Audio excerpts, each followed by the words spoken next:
I became an instant single father a decade ago when my wife abandoned our 5 children. We became closer with each passing year, and I learned to keep things in check among all the mayhem because we had no other alternative. When she found out about my actions 10 years later, her response caught me completely off guard. I used to get up at 5 in the morning, relishing the peace and quiet before the day's activities began. I would think about the life we created as the coffee boiled and the pancakes sizzled. It wasn't easy being a single parent to 5 kids, but seeing their smiles as they ate breakfast together made it all worthwhile. In her absence, the room was filled with their infectious laughter. "My assignments are all over the place, Dad," my youngest yelled out to me, bringing me back to the here and now. As we rushed out the door, I passed off a lunchbox that had been left behind and gathered the team. Every morning was a whirlwind of shoes and backpacks, but I treasured every second of it. There was a certain tranquility to the buzz of equipment at work, and it helped me forget about my problems at home. How I managed to juggle everything was a mystery to my co-workers. "5 kids, and still smiling," one said while shaking his head. Things like schoolwork, supper, and sleep routines were completely foreign to them. But for my kids, it was worth it. As I was going through the mail one night, I stopped in my tracks when I saw a familiar handwriting on an envelope. I felt a wave of nostalgia wash over me. Now that all this time has passed, what on earth could she desire? My boss, Jim, summoned me to his office not long after that. "Gareth, your efforts have been acknowledged," he started. "We're thinking of promoting you." I would have to spend less time with my children, whose lives I had sacrificed so much for, but the chance was fantastic and offered a brighter future. I knew this decision would alter my life forever, torn between stability in my finances and quality time with my loved ones. I drove home thinking about all I had sacrificed for my kids, the sleepless nights, missed events, and the monotony of being a single parent. My estranged wife's letter sat on the dashboard as I pulled into the parking lot, her surprising reach igniting a whirlwind of inquiries. Was it possible for me to cope with this letter and the responsibilities of a promotion at the same time? Decisions were more burdensome than before. My oldest, who had become a surrogate parent after their mother's departure, and I had dinner together that night. "Today, I received an offer of a promotion," I began. They were taken aback. "It means more money, but also longer hours." They pulled off a modest, self-assured grin. Their response, "We'll make it work, Dad," carried a deep significance that belied their young age. Thankfulness and comprehension were conveyed subtly in that exchanged look. "I am truly grateful for everything," I expressed, locking gaze with them. The simple motion of nodding conveyed all. However, the letter weighed heavily on my pocket, serving as an uncomfortable reminder of what had happened. I opened the letter later that night because my curiosity got the best of me. Reading what she had to say made my hands shake. She said she had changed and was asking for forgiveness, and she wanted to get back in touch. She begged for another opportunity to be a member of our family. Anger and painful recollections of her departure, our former life together, and the hurt she caused flooded my mind. I placed the letter on the table and massaged my temples. Instantaneous response was out of the question. The stakes were too high to make a hasty decision. In the aftermath, my children ought to have had a vote. At this moment, I required some time to reflect, to assess her motives in light of the life we had restored. Their mother's unexpected desire to reconnect was something I felt I had to share with my children. Amidst my internal struggle about the level of disclosure, the letter rested on the table. I noticed my oldest son's sigh as I looked up. Something was obviously wrong with them. I spoke forward. "We need to talk," as I gathered my courage. The letter brought back terrible memories. The night Mom departed, the look of bewilderment on my children's faces, and the shame I felt for failing to meet their needs. This discussion was inevitable, and I knew it. No matter how difficult it was, my children deserved the truth. I stayed out of their way over supper so they could enjoy their customary banter and laughs. I felt somewhat uneasy in comparison to their calm. "Dad, you're really silent tonight," my youngest pointed out, bringing me back to the here and now. To buy myself a little more time, I lied and pretended to grin. Over the next several days, little alterations were apparent. While the younger ones began inquiring about their mother, my oldest became more withdrawn and absorbed in contemplation. Is Mom missing us, in your opinion? One night, my middle child caught me off guard with an unexpected question. The urgency with which they wanted to address the letter was evident in their inquiries. Lastly, I managed to round together everyone at a family supper on the weekend. "Hey, I have something important to tell you, you guys." While reading the letter out loud, my voice remained steady yet weighed down. Their expressions went from bewilderment to outright shock as I watched. Curiosity, rage, and silent acceptance were their mixed reactions. My oldest child's hands were clenched. Why is this the time? Even after this long period, they inquired, their irritation palpable. The younger ones were more inquisitive. One of them even dared to inquire, "Is returning her true desire?" Their struggle was palpable in their eyes. Their desires for both knowledge and erasure were conflicting. Rest confident, their opinion would be crucial for anything to happen. I told them, "We'll tackle this step by step," I assured them, locking eyes with each of them. "We work together. As a family, we are facing this." Even if doubt persisted, that appeared to alleviate the stress. The responsibilities of my new promotion quickly outpaced my ability to keep everything in balance. I had to wake up earlier, stay up later, and juggle more and more tasks all the time. The stress was palpable, both in the house and on the job site. My employer, Jim, saw that I was zoning out and decided to have a one-on-one with me. "Is everything well, Gareth?" He was really worried about that, he said, saying, "It's been a lot at home," I groaned and eventually admitted. The emotional toll it had taken on my family was something I detailed. Nodding, Jim listened.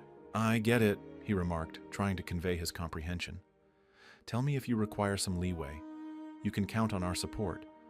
His remarks relieved a burden I hadn't known I was carrying, and I regained confidence in my ability to handle everything. I chose to see a lawyer to learn my choices about my wife's potential return after Jim encouraged me to do so.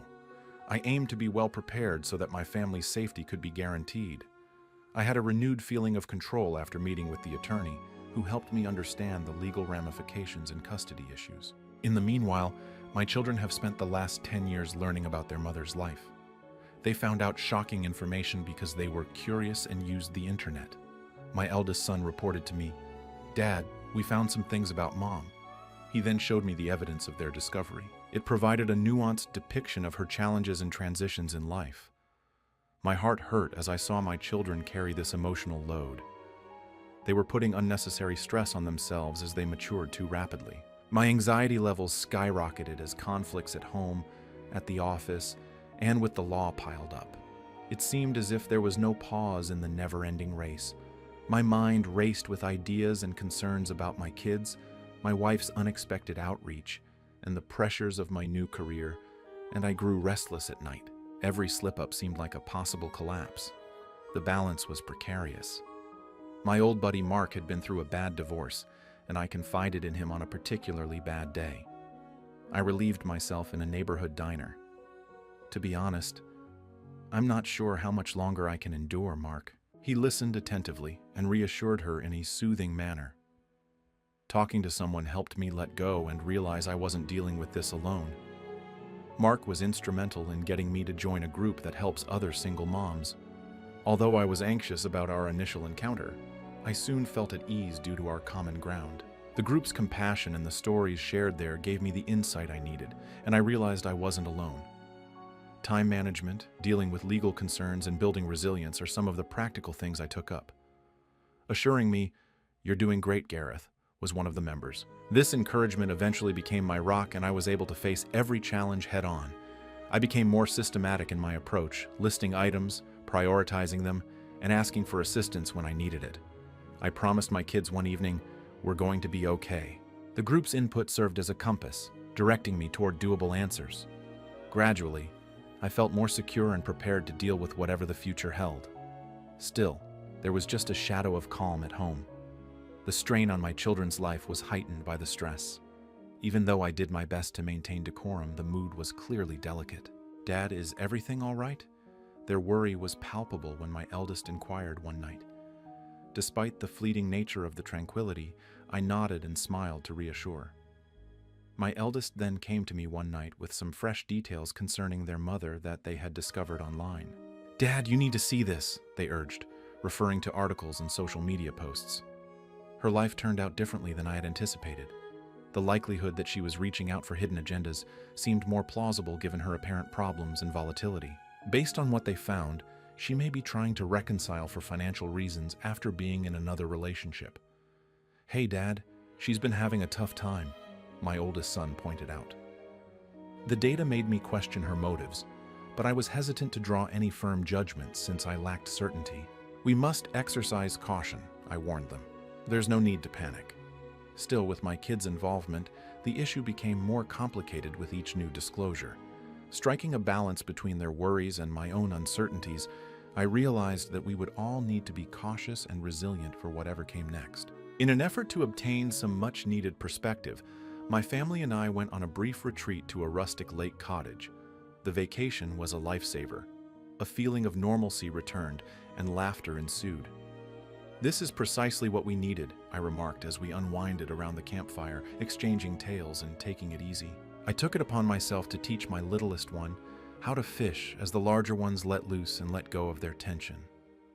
It seemed like every second we spent together deepened our connection and took our minds off of our problems. Once I got back to my house, I started connecting with people we knew through common connections in an effort to put together my wife's life narrative. A few close pals spilled the beans, revealing a world of uncertainty and hardship. The more pieces she dropped, the more I needed to know about her goals. An unidentified number called me right as we were getting back into our routine. After I responded, a voice that seemed familiar said, "Gareth, I am it." My heart rate increased. The topic of her visit to the children was her desire.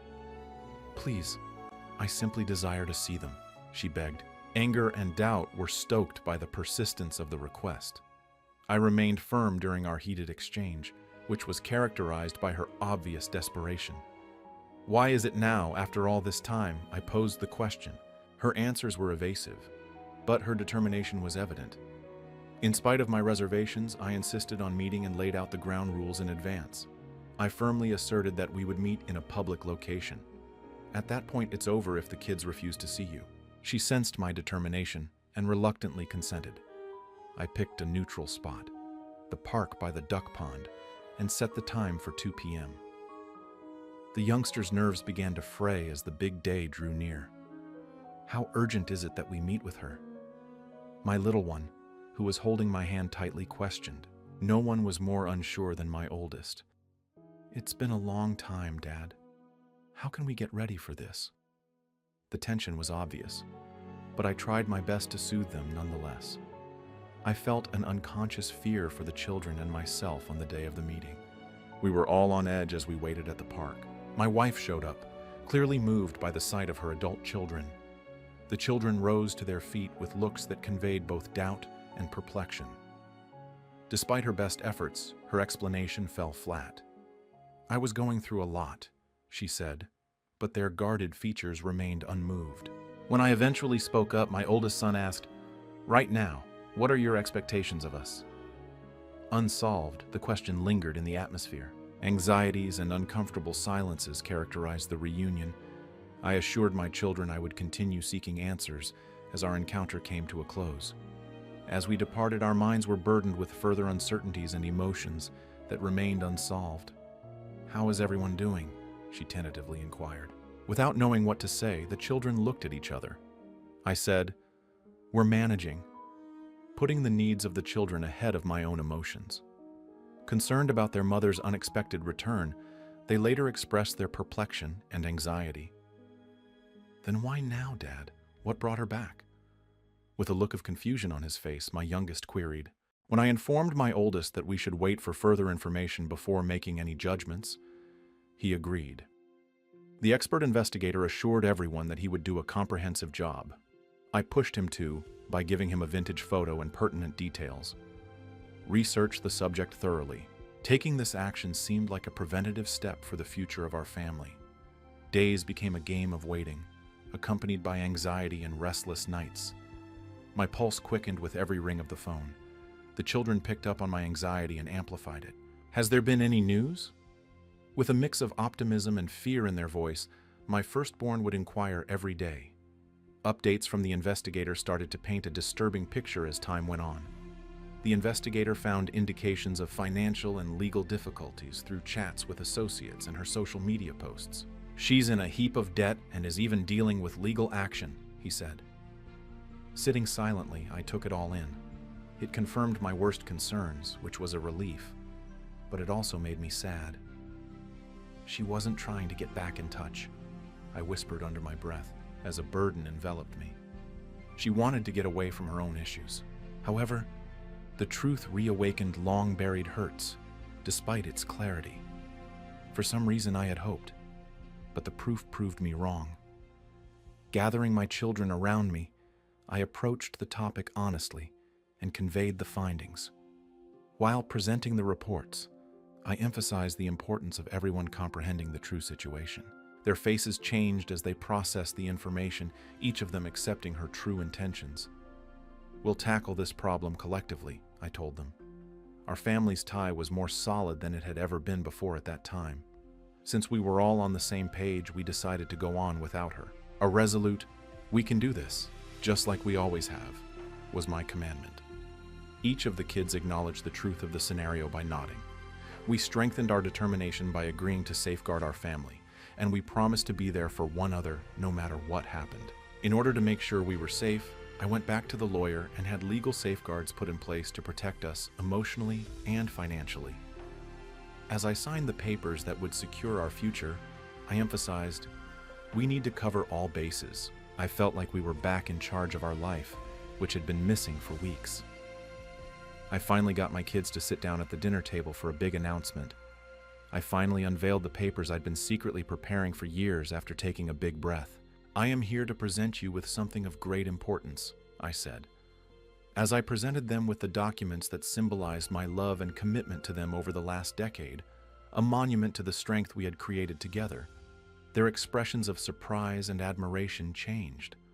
"I've been saving and investing to ensure a brighter future for all of you," I stated, going over the sacrifices I had made and the financial measures I put in place. "My intention was to assist you in pursuing higher education and establishing stable lives," I stated, my voice moving with passion. As the kids started to grasp the magnitude of my dedication, their faces softened.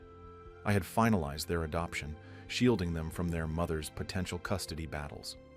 "No matter what, I wanted you to be by my side forever," I said, meeting their gazes. I felt a sigh of relief as we hugged. The years of toil and worry had finally paid off. While cradling them in my arms, I said, "We're going to be all right." A sense of comfort and safety washed over the room. I realized then that we could face the future as a united front, more capable than before. I had strengthened our relationship and given us security by establishing legal and financial protections. "As a team, we will always be there for one another," I told them. Their confidence grew as they nodded. It had been a long time since I'd felt this way, but now things were looking up. We found a new balance in the weeks that followed. A steady resilience had taken the place of the emotional upheaval, which had subsided. Having each other's backs brought a new sense of renewal to our everyday routines. "Having some normalcy feels great," my oldest said, and I couldn't agree more. With the continual stress and disturbances out of the house, we could finally relax. Now that their mother was back, we could focus on our aspirations and objectives. "Dad, I'm interested in trying out for the soccer team," my middle kid announced one Thursday night. I urged them, "Go for it," taking pleasure in their rekindled excitement. School, interests, and dreams for the future consumed them. A transition from surviving to flourishing, rather than just surviving, was a sign of healing. Optimism had returned to life. It gave me great joy to see my children grow into confident, self-reliant adults. They all showed incredible tenacity by focusing their efforts on constructive things. While my younger children flourished in the realms of athletics and the arts, my eldest son achieved academic excellence. We faced whatever came our way with optimism and a can-do attitude, and we pressed on. Our common spirit was the glue that kept us together, even if my precautions had ensured our stability. "We're prepared for everything, Dad," my littlest child declared with assurance. Also, I felt the same way, so I grinned. We looked forward to what the future held, united in love, trust, and our common path.